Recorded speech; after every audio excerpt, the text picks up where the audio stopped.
नमस्कार विद्यार्थी मित्रांनो, तुम्हा सर्वांचं मिस्टर प्रोफेसर या यूट्यूब चॅनलवर मी स्वागत करतो. Okay, now say in this video we are going to discussing the previous example from the chapter that is nothing but the matrices. Okay, बघा महाराष्ट्र CET मॅथमॅटिक्स यावर आपण म्हणजे प्रिवियस इयर एक्झाम्पल्सवर बरेचसे व्हिडिओ आपण टाकत आलेले आहोत. ओके, माझा असं एम आहे की पर्टिक्युलर म्हणजे एका चॅप्टरवर पर्टिक्युलरली माझं हेच एम राहणार की प्रत्येक चॅप्टरवर जसं की मॅट्रायसेसवर ओके जवळजवळ 10 ते 12 व्हिडिओज मी आणि प्रत्येक व्हिडिओमध्ये जवळजवळ 2 ते 3 क्वेश्चन्स ठेवण्याचा प्रयत्न करणार. ओके, म्हणजे जवळजवळ एका चॅप्टरवर आपण 30 ते 40 क्वेश्चन्स आपण डिस्कस करण्याचा प्रत्येक करू असं प्रत्येक युनिटमध्ये. ओके, म्हणजे फिजिक्ससाठी फैजुल्ला सर पण तुमच्यासाठी हाच प्रयत्न करून राहिलो, मॅथमॅटिक्ससाठी मी पण हाच प्रयत्न करून राहिलो. ओके, तर बघा थोडे म्हणजे थेरॉटिकल क्वेश्चन्स आहे. ओके, एकदम इझी क्वेश्चन्स आहे. ओके, बघा आता हा क्वेश्चन्स घेण्याचा उद्देश हाच की हा क्वेश्चन RPETमध्ये 1996 आणि 1997 म्हणजे मागोमागे 2 वेळा आलेला क्वेश्चन आहे. आणि हा क्वेश्चन सॉल्व्ह करण्यासाठी तुम्हाला एक स्टेटमेंट माहीत असणं खूप गरजेचं आहे.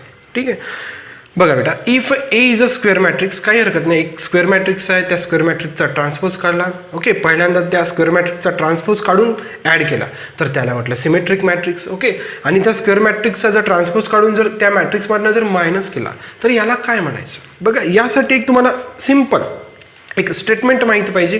तुम्हाला त्याला प्रॉपर्टी पण म्हणू शकता किंवा एक नोट म्हणून घ्या. ओके, एक नोट माहिती पाहिजे. ही जर नोट माहिती राहिली तुम्हाला कोणत्याच प्रकारचं हा क्वेश्चन आणि नेहमीसाठी लक्षात ठेवा, हा क्वेश्चन कधी ना कधी पुढे जाऊन रिपीट होणारच आहे. कळलं? बघा, every square matrix can be written as linear combination of symmetric and skew symmetric matrix. anti-symmetric पण म्हणू शकता, otherwise you can say skew symmetric matrix. बघा, ओके, आता या जो काही थेरॉटिकल स्टेटमेंट आहे या स्टेटमेंटचं मॅथमॅटिकल स्वरूप कसं बघा.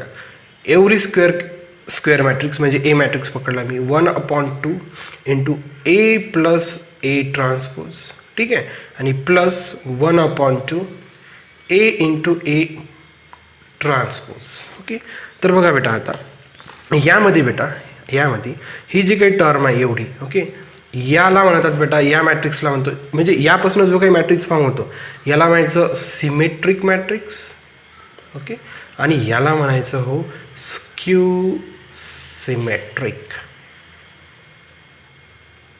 बस स्टेटमेंट नेहमीसाठी लक्षात ठेवा. हा क्वेश्चन कधी ना कुठं म्हणजे ही प्रॉपर्टी तुम्हाला रिपीट होणारच आहे. आलं लक्षात बेटा? बघा, एव्हरी स्क्वेअर मॅट्रिक्स, तर मी एव्हरी स्क्वेअर मॅट्रिक्स ए पकडला. स्क्वेअर मॅट्रिक्स म्हणजे त्यांची ऑर्डर सेम पाहिजे. क्लिअर? स्क्वेअर मॅट्रिक्स म्हणजे number of rose, number of order same राहतो, अशा मॅट्रिक्सला आपण म्हणू शकतो स्क्वेअर मॅट्रिक्स. तर प्रत्येक square matrix can be written okay as a linear combination of symmetric plus antisymmetric matrix. Okay, तर सिमेट्रिक मॅट्रिक्स कसं लिहू शकतो आपण. सपोज ए एक दिलेला स्क्वेअर मॅट्रिक्स आहे. ओके, आणि त्याचा काय काढला मी ट्रान्सपोज, आणि ट्रान्सपोज करून जर दिलेला मॅट्रिक्स सोबत जर ॲड केला तर हा मॅट्रिक्स फॉर्म होते बेटा सिमेट्रिक मॅट्रिक्स. क्लिअर? ठीक आहे, आणि अँटी किंवा स्क्यू सिमेट्रिक मॅट्रिक्स म्हणजे काय हो, जो काही स्क्वेअर मॅट्रिक्स आहे त्या स्क्वेअर मॅट्रिक्सचा ट्रान्सपोज काढला, परंतु त्या गिवन मॅट्रिक्समधून तो ट्रान्सपोजचा मॅट्रिक्स मी मायनस केला, तर जो काही मला मॅट्रिक्स मिळणार त्याला म्हणायचं मी anti symmetric matrix. Clear? Every symmetric matrix can be written as in the linear combination of symmetric plus antisymmetric. Symmetric is nothing but A plus A transpose and antisymmetric is nothing but A minus A transpose. Clear? ठीक आहे, तर बघा आता त्यांनी काय विचारलं. बघा, A is a square matrix. ठीक आहे, ए प्लस ए ट्रान्सपोज काय होणार symmetric according to this, and A minus A transpose काय होणार अँटीसिमेट्रिक किंवा स्क्यू सिमेट्रिक. ऑप्शन दिसतो तुम्हाला, इथं स्क्यू दिलेला आहे. एक तर स्क्यू राहते, कधी कधी अँटी राहते. दोन्ही शब्द लक्षात ठेवायचे, स्क्यू आणि अँटी एकच गोष्ट आहे. क्लिअर?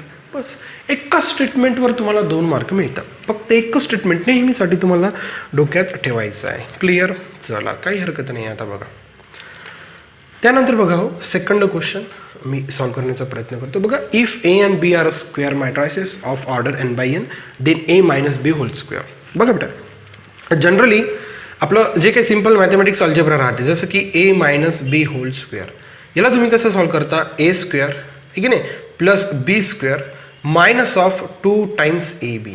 ओके, हा सिम्पल अल्जेब्रा झाला ठीक आहे नाही. या ए आणि बीच्या ठिकाणी कोणता नंबर राहू शकते, कोणता व्हेरिएबल राहू शकते, इथे लक्षात.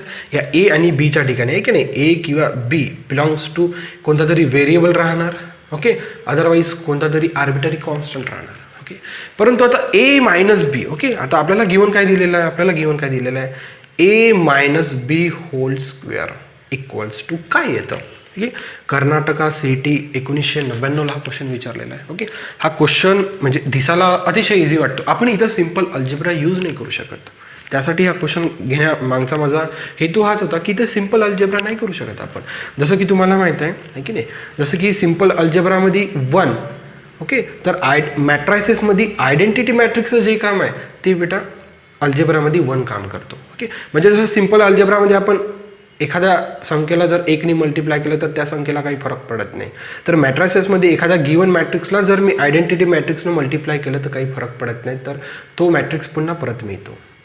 इथं लक्षात, म्हणजे असं इम्पॉर्टन्स आयडेंटिटी म्हणजे एकचं जसं अल्जेब्रामध्ये महत्त्वाचं आहे तसं आयडेंटिटी मॅट्रिक्सचा मॅट्रायसेसमध्ये रोल आहे. क्लिअर, बघा आता ठीक आहे. आता बघा इथं बघा सिम्पल अल्जेब्राच यूज करायचा तुम्हाला, सिम्पल अल्जेब्रासारखाच आहे, फक्त इथं बघा हा minus of 2 times A B आहे ना, याच्या जागी बघा ए स्क्वेअर लिहिता आहे ते तुम्हाला प्लस बी स्क्वेअर लिहिता येतं. Okay, minus 2 times A into B लिहिता येत नाही, this is not a simple algebra, ही टर्म पॉसिबल नाही आहे.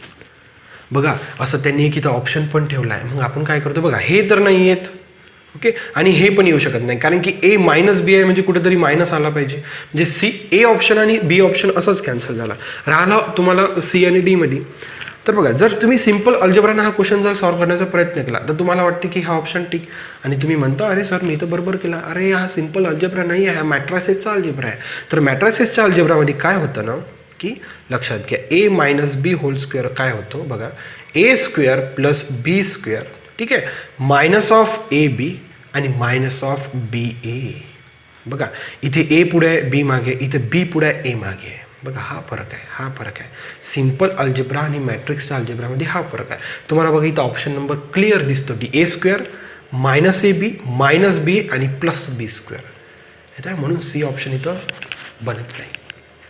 सिम्पल अल्जेब्रा नाही यूज करायचा. सिम्पल अल्जेब्रा म्हणजे मायनस ऑफ 2 टाइम्स ए बीला, ओके, जे जनरली आपण म्हणजे हे अल्जेब्रामध्ये minus of 2 times A B लिहितो, तर मॅट्रायसेसमध्ये कसं लिहायचं, minus A B minus of B A. बस हे जर तुमच्या गोष्ट लक्षात आली की सिम्पल अल्जेब्रा ज्या फॉर्ममध्ये लिहितो त्या फॉर्ममध्ये आपल्याला मॅट्रायसेसचा अल्जेब्रा लिहिता नाही येत. जसं एवढा आहे तुम्हाला पॉईंट मिळाला तर तो क्वेश्चन तुम्हाला सॉल्व्ह करायला काही मोठी गोष्ट नाही.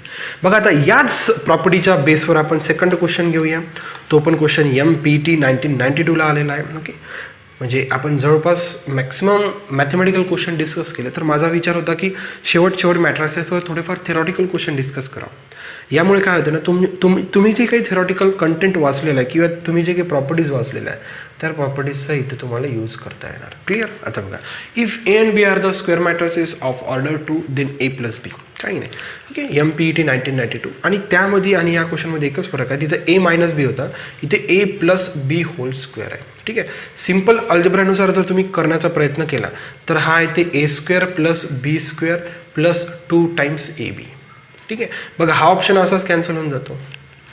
ओके, आता बघा 2 ऑप्शन उरतात बघा, ए square 2ab plus B square, ए square plus 2ba plus B square. Okay, परंतु जर सिम्पल अल्जेब्राने जर तुम्ही सॉल्व्ह केलं तर ओके, परंतु सिम्पल अल्जेब्रा इथं सॉल्व्ह करायचं नाही. 2ab ठिकाणी तुम्हाला काय लिहावं लागते मॅट्रायसेस अल्जेब्रामध्ये, ab प्लस ba. ओके, म्हणजे हे जे काही इक्वेशन 1 आहे, इक्वेशन 1 काय बनणार आता बघा, A plus B whole square equals to A square plus B square plus 2 times A बीला A B plus B A. Okay, म्हणजे हा ऑप्शन कॅन्सल झाला, हा ऑप्शन कॅन्सल झाला, फक्त एकच ऑप्शन तुम्हाला दिसतोय, म्हणून C will be the correct option for this question. इथं लक्षात.